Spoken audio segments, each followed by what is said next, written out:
Assalamualaikum warahmatullahi wabarakatuh. Perkenalkan, nama saya Farah Delva Nur Hanifah dari TI 4212. Di sini saya akan presentasikan laporan pengembangan peta kendali mutu sebagai tugas pengganti UTS. Masuki bagian pertama, menentukan CTQ dan CTP yang akan dikendalikan. Untuk produk yang saya pilih di sini berupa produk botol minum reusable yang bermerek Tupperware. Selanjutnya saya menyusun voice of customer, di mana penyusunannya di sini saya mencantumkan identitas responden, lalu dilakukan penyusunan VOC, lalu rekapitulasi VOC. Untuk hasil dari rekapitulasi VOC terdapat 10 VOC yang sudah saya dapat dari wawancara dan juga kuesioner. Selanjutnya saya menentukan CTQ, TRI, dan CTP-nya. Lalu saya menentukan CTQ, CTP yang akan dikendalikan, di mana untuk CTQ, CTP terpilih yang pertama, kualitas produk yang akan dikendalikan yaitu pengukuran suhu yang dapat diterima pada material. Untuk CTQ, CTP kedua yaitu dilihat berdasarkan diameter botol yang tidak sesuai dengan standar. Memasuki bagian kedua, menentukan mekanisme pemeriksaan atau pengendalian. Nah, di sini ada posisi pemeriksaan dalam proses, di mana materialnya ini berupa high density polyethylene, salah satu bahan plastik, senyawa plastik, di mana quality controlnya saya dilakukan 3 kali, yaitu untuk yang pertama sebelum biji plastik dileburkan, lalu yang kedua setelah leher dan ulir botol minum terbentuk, dan yang ketiga terakhir setelah botol minum sudah jadi terbentuk mulai dari mulut botol sampai ke badan botol. Nah, untuk mekanisme pemeriksaan datanya di sini saya tampilkan pemeriksaan dengan jenis data kontinu, pengukuran langsung untuk pilihan yang pertama. Dan ini juga ukuran sampel tiap pemeriksaannya juga tetap, titik sampelnya 6, jadwal pengambilan sampel terjadwal. Lalu untuk pilihan yang kedua, pemeriksaannya ini dilakukan dengan menghitung jenis data yang jumlahnya defektif. Ukuran sampelnya berubah tiap pemeriksaannya. Untuk cara menentukan status defektif atau tidaknya, melihat dari ketebalan dan diameter botol yang tidak sesuai dengan standar. Lalu memasuki aliran aktivitas pengambilan data.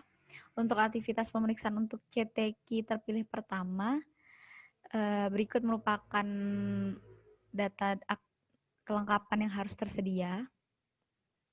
Berikut tahapannya: membuat jadwal pengambilan sampel pemeriksaan, tim petugas yang melakukan pemeriksaan, dan penyiapan alat bantu sampel. Lalu kedua, persiapan sampel material HDPE. Kedua, melakukan pengukuran titik leleh material pada tiap sampel menggunakan infrared thermometer. Dan yang keempat, mencatat hasil dari pengukuran yang telah dilakukan. Lanjut ke aktivitas pemeriksaan untuk CTQ terpilih kedua. Berikut merupakan kelengkapan yang harus tersedia sebelum melakukan aktivitas pemeriksaan. Berikut merupakan aktivitasnya. Pertama, membuat jadwal pengambilan sampel pemeriksaan, tim petugas yang melakukan pemeriksaan, dan penyiapan alat bantu pengambilan sampel. Lalu kedua, pembentukan leher dan ulir botol dengan memasukkan biji plastik ke dalam mold. Nah, dari pembentukan leher dan ulir botol dilakukan quality control yang pertama pada penentuan defektif. Lalu terakhir mencatat hasil pengukuran telah dilakukan. Dilanjutkan untuk quality control kedua untuk menyatakan jumlah defektif dengan melakukan persiapan botol yang telah jadi, mengukur diameter badan botol menggunakan jangka sorong dan juga bantuan penggaris, lalu mencatat hasil dari pengukuran akhir yang telah dilakukan. Memasuki bagian ketiga, pengambilan data pemeriksaan. Nah, dari pengambilan data sebelumnya, aktivitas pengambilan data sebelumnya, di sini merupakan data pemeriksaan terpilih pertama, dan ini data pemeriksaan terpilih kedua. Lalu masuk ke bagian keempat, pembuatan peta kendali mutu. Nah, untuk peta kendali CTQ-CTP terpilih yang pertama, saya menggunakan XBAR chart dan S-chart.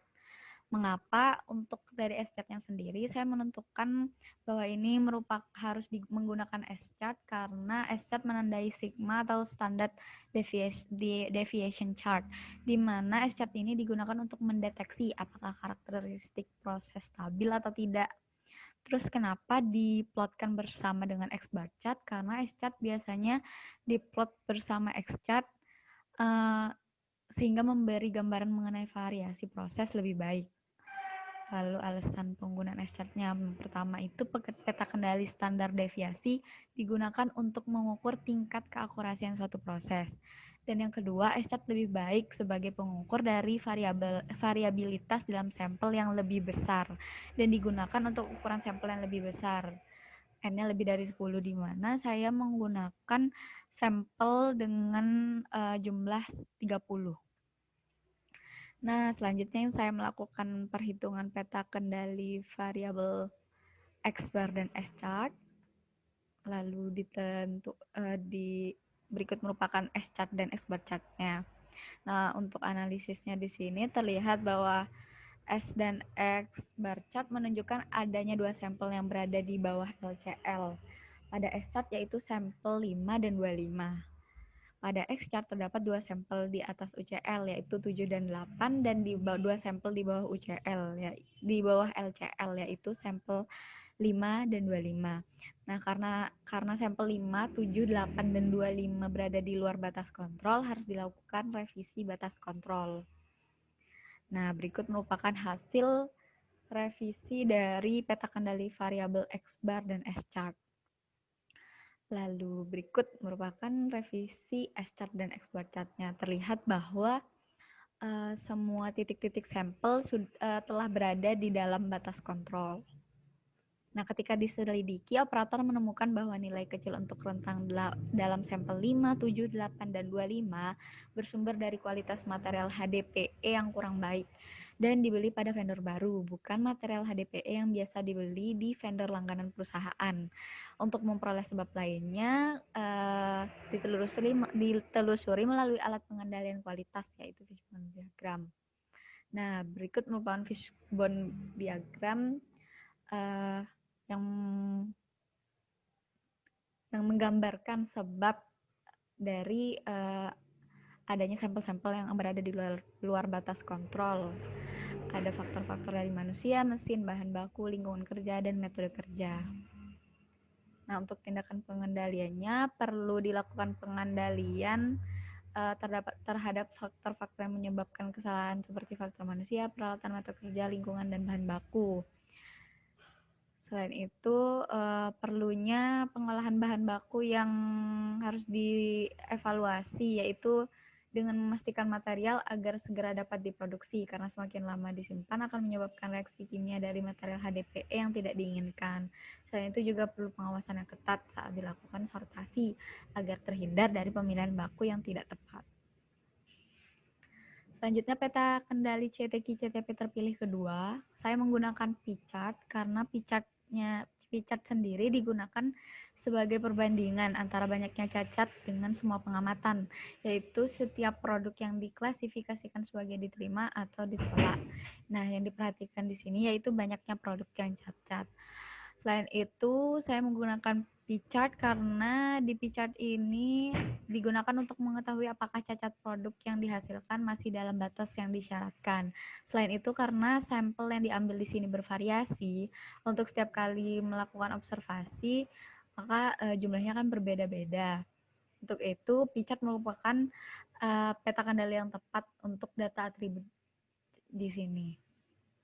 Nah, selanjutnya perhitungan peta kendali atribut P-chart untuk CTP terpilih kedua. Lalu berikut P-chart-nya. Nah, untuk P-chart-nya sendiri, sampel kelima di bawah LCL, sampel ke-15 di atas UCL, dan sampel ke-25 di bawah LCL, menandakan bahwa proses tersebut tidak terkendali. Nah, oleh karena itu, penyebab khusus harus dicari dan diatasi. Baru selanjutnya bisa dibuat batas kontrol revisi. Nah, dari data pemeriksaan sebelum picatnya ini didapati bahwa penyebab kecacatan dengan frekuensi paling banyak adalah diameter badan botol yang tidak sesuai. Nah, operator mengidentifikasi bahwa terdapat nilai yang bergerak naik turun. Setelah dipelajari lebih lanjut, faktor-faktor yang mempengaruhi dan menjadi penyebab kerusakan produk adalah manusia, bahan baku, mesin, metode, dan lingkungan.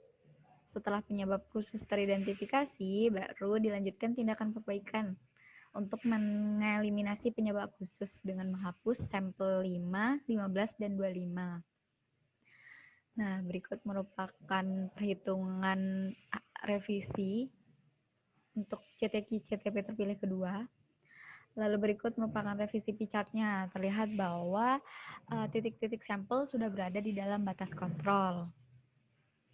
Nah, karena tadi sudah ditentukan penyebabnya ada faktor dari manusia, mesin, bahan baku, metode, dan lingkungan kerja. Berikut merupakan fishbone-nya yang memperlihatkan penyebab dari adanya sampel-sampel yang berada di luar batas kontrol tersebut. Nah, untuk tindakan pengendaliannya ada beberapa saran yang dapat dipertimbangkan untuk perusahaan. Yang pertama, perawatan secara berkala terhadap alat-alat mesin sehingga produksi botol minum yang dihasilkan tetap terjaga kualitasnya. Kedua, perlu ditingkatkannya pemeriksaan bahan baku material HDPE agar tidak terjadi cacat. Dan yang ketiga, perlu diperhatikan faktor lingkungan agar kecacatan yang terjadi berkurang. Sekian dari saya. Assalamualaikum warahmatullahi wabarakatuh.